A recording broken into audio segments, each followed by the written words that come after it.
Salam everyone. Now I will talk about the autonomic nervous system, which acts on the blood pressure, heart rate, and vascular constriction.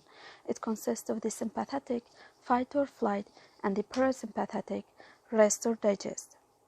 From the name fight and flight, we know that it is stimulated in stressful situations, which will increase our heart rate and blood pressure, and there will be an increase in heart contractions also. So we will have tachycardia and palpitations and sweating. There are some important pharmacological terms that I want to talk about. The first one is the agonist, which means that it stimulates a normal receptor response. And we have the antagonist, which means that it blocks the normal receptor response. For sympathetic, we have three types of receptors. This first one is the alpha receptors,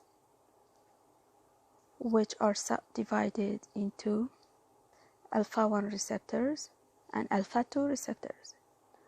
Alpha 1 receptors, when they are stimulated, they will increase the blood pressure, while the alpha 2 decreases the blood pressure. These receptors are present on the surface of the arteries throughout our bodies, except the arteries which supply the skeletal muscles. Okay, only on skeletal muscles we don't have these receptors. The second type is the beta 1 receptors, which are located in the heart and the kidneys on the juxtaglomerular cells.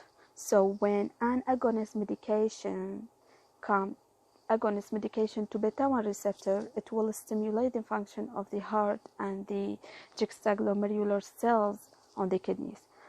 And the opposite is true. When an antagonist medication comes and acts on this receptor, it will block the function of these receptors. The third type is the beta 2 receptors, which are present in the bronchioles of the lungs and on the eyes and on the arteries which supply the skeletal muscles. So all other arteries have alpha receptors and skeletal muscle have beta receptors.